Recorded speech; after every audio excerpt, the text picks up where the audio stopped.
Mercedes Benz जो कि अपनी लग्जरियस कारों के लिए जानी जाती है, यह मार्केट में 1926 से लेकर के आज भी एक से बढ़कर एक लग्जरी कार बना रही है। और शायद ही आप लोगों को मालूम होगा कि सेकंड वर्ल्ड वॉर में मर्सिडीज की मुख्य भूमिका रही है। अब वो कैसे हम वीडियो में आगे डिस्कस करेंगे। और हाँ, मैं आपको ये भी बता दूं कि मर्सिडीज और बेंज दोनों अलग अलग कंपनियां हैं और इन दोनों कंपनियों के साथ में मिलने की एक बहुत बड़ी स्टोरी है जो कि आज की इस वीडियो में हम जानने वाले हैं। और हाँ, मर्सिडीज ही एकमात्र ऐसी कंपनी है जिसने की सबसे पहले पेट्रोल से चलने वाली गाड़ी का इन्वेंशन किया था। तो आज की इस वीडियो में हम मर्सिडीज बेंज के बारे में सब कुछ जानने वाले हैं।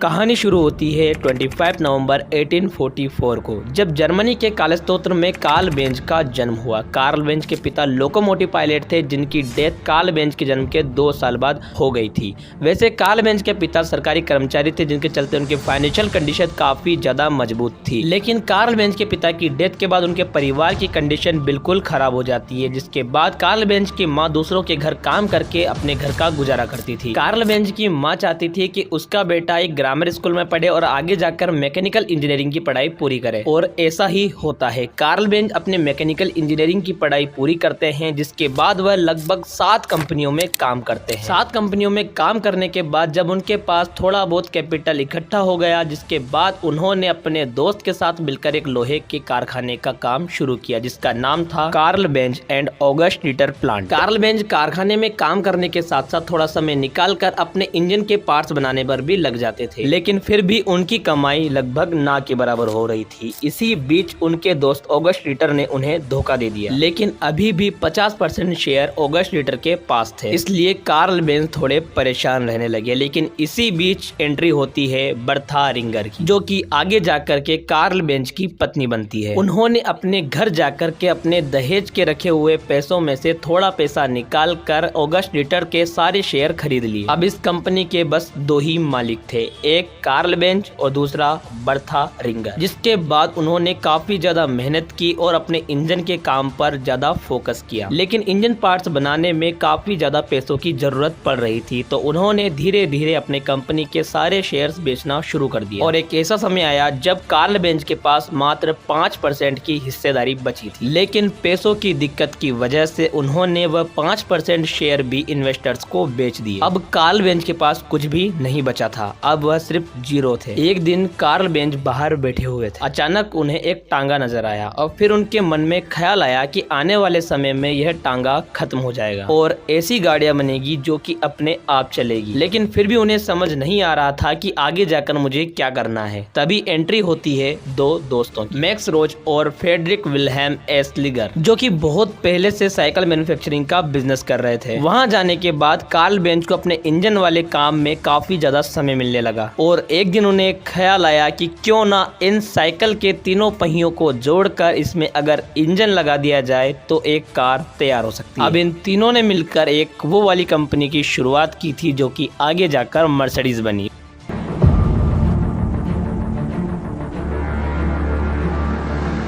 कार्ल बेंज ने नई कंपनी की शुरुआत की जिसका नाम था बेंज एंड सी, जिसमें उन्होंने 2 स्ट्रोक सिस्टम बेंज इंजन को लॉन्च किया, जिसे उन्होंने 3 पहिए वाली साइकिल में लगाया। जब जाकर बनी दुनिया की सबसे पहली स्वयं चलने वाली कार, जो कि उन्होंने 1879 को बनाई थी। और इस कार की टॉप स्पीड 16 किलोमीटर प्रति घंटा थी, जिसे कंट्रोल करना थोड़ा मुश्किल था। फिर कार्ल बेंज ने अपने खुद से बनाई हुई कार का परीक्षण लोगों के सामने किया, तो वह कार डिसबैलेंस हो जाती है और जाकर पत्थरों में टकरा जाती है, जिससे उस कार की सेल लगभग ना के बराबर होती है। जिसके बाद फिर उन्होंने एक नया मॉडल बनाया, फिर जिसके बाद उन्होंने तीसरा मॉडल बनाया, जिन मॉडल्स को उन्होंने मार्केट में नहीं उतारा क्योंकि उन्हें डर था कि यह वाले कार मॉडल भी पहले वाले मॉडल की तरह अगर टकरा गए तो इनकी सेल नहीं होगी। लेकिन उनकी पत्नी बर्था बेंज को 3rd मॉडल काफी ज्यादा पसंद आया। वो चाहती थी कि इस मॉडल को मार्केट में उतारा जाए, लेकिन कार्ल बेंज इसके सख्त खिलाफ थे। वह नहीं चाहते थे कि पहले वाले मॉडल की तरह यह मॉडल भी ना बिके। लेकिन बर्था बेंज को पूरा विश्वास था कि यह वाला मॉडल काफी अच्छा अच्छा है। उसी रात जब कार्ल बेंज को नींद आ जाती है तो बर्था बेंज अपने बच्चों के कमरे में जाती है और बच्चों से कहती है, हम कल सुबह तुम्हारी नानी के यहाँ पर जाएंगे, इसलिए अपने सामान पैक कर लेना। और फिर चुपके से आकर के अपने पति के पास सो जाती है। जैसे ही सुबह होती है, बर्था बेंज बिना किसी को बताए कारखाने में से मॉडल 3 को निकाल करके बच्चों को लेकर के उनके मायके निकल जाती है। उनका मायका लगभग 106 किलोमीटर दूर था। जब बर्था बेंज इस कार को लेकर रास्ते से निकलती है तो सभी लोग उसे देखकर भागने लगते हैं और भूत भूत चिल्लाते हैं, क्योंकि उन्होंने ऐसी गाड़ी पहली बार देखी थी जो कि बिना किसी घोड़े के चल रही थी। उस समय के रास्ते काफी खराब थे, इसलिए उस गाड़ी को चलने में काफी ज्यादा दिक्कत आ रही थी और रास्ते में कई जगहों पर वह खराब भी हुई, लेकिन बर्था बेंज ने उन्हें ठीक कर लिया। अब कुछ दूर जाने के बाद गाड़ी का पेट्रोल खत्म हो जाता है, क्योंकि उस मॉडल में बस 4 लीटर तक का ही पेट्रोल आ सकता था। इसलिए बर्था बेंज रास्ते में एक शॉप से पेट्रोलियम लेती है और उस पेट्रोल पंप को दुनिया का सबसे पहला पेट्रोल पंप होने का खिताब हासिल है। बर्था बेंज पेट्रोल लेती है और पेट्रोल को लेकर के अपनी कार में डालकर चलने लगती है। फिर वह अपने मायके पहुंच जाती है। उन्हें अपने मायके में पहुंचने में लगभग 28 घंटे लग जाते हैं। जब बर्था बेंज अपने मायके पहुंच जाती है तब वह टेलीग्राम से अपने पति यानी कि कार्ल बेंज को मैसेज करती है कि हम सही सलामत अपने मायके आ चुके हैं। और फिर कुछ दिनों बाद बर्था बेंज अपने बच्चों के साथ वापस उसी गाड़ी से आ जाती है। बर्था बेंज को देख करके लोगों के मन का डर खत्म हो जाता है और मॉडल 3 की सेल काफी ज्यादा होती है। तो इस तरह पूरी जर्मनी में बेंज एंड सी का काफी ज्यादा नाम हो जाता है। लेकिन इसी बीच एक बिजनेसमैन की उनसे मुलाकात होती है।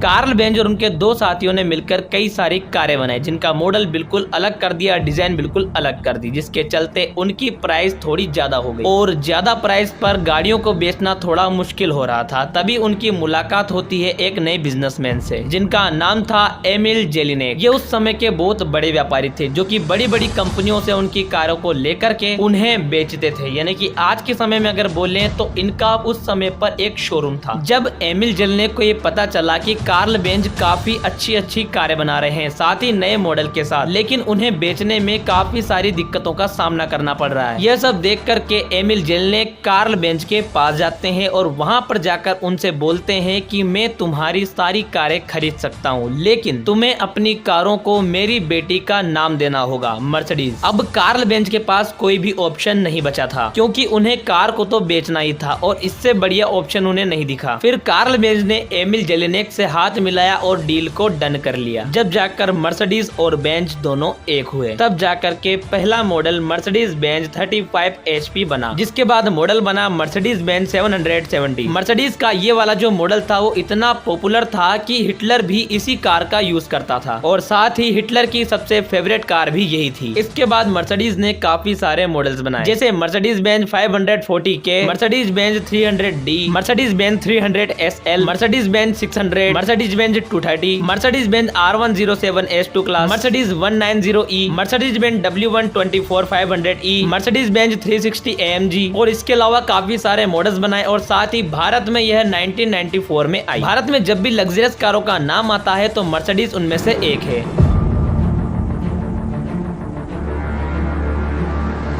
थोड़ा पीछे चलते हैं। जब सेकंड वर्ल्ड वॉर हुआ था, बात है 1930 की। उस समय पर हिटलर की सबसे पसंदीदा कार थी मर्सिडीज बेंज 770, जिसमें बैठकर अक्सर वह घुमा करते थे। और यह कार उस समय की इतनी पॉपुलर कार इसलिए थी क्योंकि इस कार को पूरी तरह से हाथों द्वारा बनाया गया था, बिना किसी मशीन की मदद से। पहले मर्सिडीज सिर्फ और सिर्फ कारें बनाती थी, लेकिन जब सेकंड वर्ल्ड वॉर का समय आया तब हिटलर के कहने पर मर्सिडीज ने सैनिकों के लिए बसेस बनाई और साथ ही टैंक्स भी बनाए, क्योंकि जर्मनी में उस समय पर मर्सिडीज से बड़ा कोई और ब्रांड नहीं था। और इतना ही नहीं, साथ ही हिटलर के कहने पर 60,000 लोगों से मर्सिडीज कंपनी में जबरदस्ती काम करवाया ताकि और ज्यादा टैंक्स बना सके। सेकंड वर्ल्ड वॉर 1939 से लेकर के 1945 तक चला, यानी कि लगभग 6 सालों तक। लेकिन फिर भी उसमें जर्मनी हार जाती है, यानी कि हिटलर हार जाता है। जर्मनी के हार के कारण मर्सिडीज पर बहुत बुरा प्रभाव पड़ता है, क्योंकि मर्सिडीज ने हिटलर के कहने पर टैंक्स बनाए और हिटलर ने पूरा दोष मर्सिडीज वालों पर डाल दिया कि इनके टैंक कमजोर थे। लेकिन इस बात को नजरअंदाज करके मर्सिडीज फिर से अपने कारों के कारोबार में आ गया, यानी कि फिर से कार्स बनाने लगे और उन्होंने कुछ ही समय में मर्सिडीज की खोई हुई इज्जत को वापस पा लिया और टॉप लग्जरियस ब्रांडों में एक बन गई।